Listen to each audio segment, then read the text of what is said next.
መሰረቱ ባልና ሚስት ናቸው። የማህበረሰብ የቤተሰብ መሰረት የሆኑት ባልና ሚስት የትዳር ግንኙነታቸው ያማረ የተስተካከለ ከሆነ ቤቱ ያማረና የተስተካከለ ይሆናል። መሰረቱ ይጠነክራል። ከእንደዚህ አይነት ቤት የሚወጡ ልጆችም የተረጋጉና የተስተካከሉ ይሆናሉ። የባልና ሚስትን የቤተሰብን ሐቅ አላህ ተባረከ ወተዓላ ራሱ አብራርቷል። ነቢያችን አለይሂ ሰላቱ ወሰላም ራሳቸው አብራርተዋል። ሁሉም እንደመሰለው ደስ እንዳለው ይኑር ብሎ አልተወም። መበዳደል እንዳይኖር፣ መጎዳዳት እንዳይኖር፣ ወንጀል ላይ መውደቅ እንዳይኖር ባል ሚስቱ ላይ ምን ሐቅ አለው፣ ሚስትስ ባሏ ላይ ምን አይነት ሐቅ አላት ቁርአን አብራርቶታል፣ ሐዲስ አብራርቶታል። መብትና ግዴታችንን ካወቅን ቤታችን ይረጋጋል፣ ህይወታችን ደስታ የበዛበት ይሆናል። በተቃራኒው ደግሞ ሐቅን ማጉደል የትዳር ጎጆን ያፈርሳል፣ ይሰነጣጥቃል።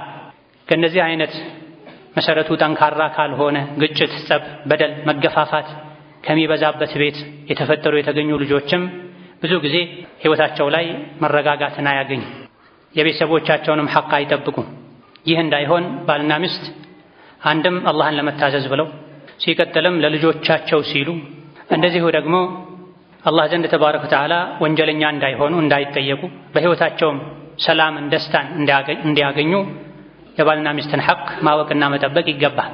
ባልና ሚስት ህይወታቸው የቤት አመራራቸው አኗኗራቸው ኢስላም ባስቀመጠው መንገድ መሰረት ከሆነ ትዳራቸው የሰላም የደስታ ይሆናል። ቤታቸው ከየትኛውም ስፍራ የበለጠ ሰላምና ምቾትን ደስታን የሚያገኙበት ይሆናል። በየጊዜው ግጭትና ብጥብጥ ሰላም አይነሳቸው። አብዛኛውን ጊዜ ግጭት፣ ብጥብጥ፣ መጣላት፣ መበዳደል፣ መጨቃጨቅ የሚመጣው ወይም ግዴታን በአግባቡ ካለመወጣት ነው፣ ወይም ደግሞ ሐቁ ያልሆነን ነገር ካላደረጋችሁልኝ ካልሰጣችሁኝ በማለት ነው። አብዛኛውን ጊዜ ሁሌም ማለት ይቻላል አለመግባባቶች በባልና ሚስት መካከል ግጭቶች፣ ችግሮች የሚፈጠሩት ወይም ግዴታን ካለመወጣት ነው፣ ወይም መብቱ ያልሆነን ነገር ሐቁ ያልሆነን ነገር አጎደላችሁብኝ ከማለት። መብትና ግዴታን በአግባቡ ካወቁ መብትና ግዴታን ካከበሩ የትዳር ህይወት የዱንያ ጀነት ሊሆን ይችላል። ምንም እንኳ አንዳንዴ ይህ ነው የሚባል ሊገለጽ ሊጠቀስ የማይችል ምክንያት ተፈጥሮም አለመግባባቶች ሊከሰቱ የሚችሉ ቢሆንም እንደ ዱንያ ባህሪ ዱንያ እንደመኖራችን፣ ነገር ግን አላህን የሚፈራ በትዳር ህይወቱ የትዳር አጋሩን ሐቅ የሚጠብቅ ሰው ሰላማዊና የተረጋጋ ህይወትን መኖር ይችላል። በባልና ሚስት መሃል መጠበቅ ያለባቸው ሐቆች እንዳሉ ከሚያሳዩ የቁርአን አንቀጾች አንዱ ወለሁነ ሚስሉ ለዚ ዐለይሂነ ቢልማዕሩፍ የሚለውን የሱረቱል በቀራ አንቀጽ ያለባቸው አይነት ሐቅ ለእነሱም ባሎቻቸው ላይ አላቸው ይላል። ባል ሚስቱ ላይ ሐቅ አለው፣ ሚስትም ባሏ ላይ ሐቆች አሏት።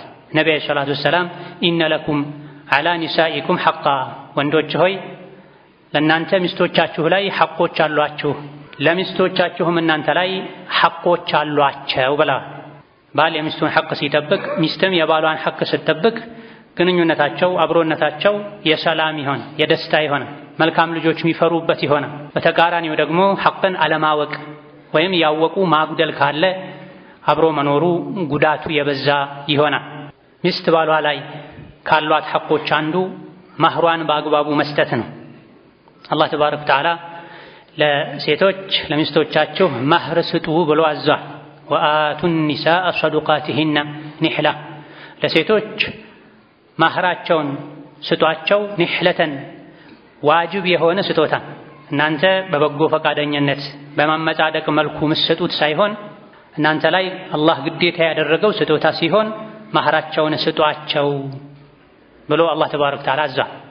ነቢይም ዓለይሂ ሰላቱ ወሰላም ሰዎች ሊከፍሉት ከሚገባ ሁሉ ዕዳ ትልቁ መከፈል ያለበት ነገር አንዲት ለአንድ ወንድ ሐራም የነበረችን ሴት ለሱ ሐላል እንድትሆን ያደረገበትን የማህርን ክፍያ ነው ከምንም በላይ ሰው ተጨንቆ ተጠንቅቆ መክፈል ያለበት ብለዋል ነቢያችን ዓለይሂ ሰላቱ ወሰላም። ማህርን ላለመስጠት ከመወሰን ጋር ወደፊት እሰጣለሁ ብሎ ማግባት ዝሙት ነው። ማህር ካሽ በጊዜው ቢሰጥ የተሻለ ነው። ወደፊት የሚሰጥ ብሎ ኒካህ ማሰርም ይቻላል ከተስማሙ። ነገር ግን በውስጥ አልሰጣትም ብሎ የሆነ ገንዘብ መጠን ስሙን ጠርቶ ሳይሰጡ ለመኖር ከመወሰን ጋር ከአንዲት ሴት ጋር አብሮ መኖር ህይወታቸው ግንኙነታቸው የዝሙት ህይወት ይሆናል። ይህ እንዳይሆን ማህርን ደስተኛ ሆኖ የጋብቻ ስነ ስርዓት አንዱ አካል ነው፣ ሐራም የነበረችን ሴት ለኔ ሐላል ማደርግበት ነው፣ አላህ ያዘዘኝ ነው ብሎ መክፈል ተገቢ ነው። ማህር የሴት ልጅ የብቻዋ የሷ ሐቅ ነው።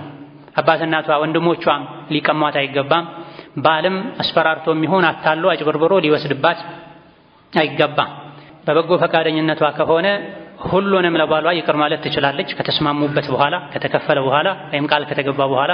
አሊያ ደግሞ ለፈለገችው ሰው የፈለገችውን ያክል መስጠት ትችላለች። ያለ ፈቃዷ ግን አይነካም። ፈኢን ጢብነ ለኩም ዐን ሸይኢን ሚንሁ ነፍሰን ፈኩሉሁ ሀኒአን መሪአ ይላል። ከማህር የተወሰነውን ወይም ሁሉንም ቢሆን ለእናንተ ይቅር ካሏችሁ እየጣፈጣችሁ ደስ ያላችሁ ብሉት ይላል። ካልፈቀዱ ደስተኛ ካልሆኑ የሚበላው እሳት ነው ማለት ነው።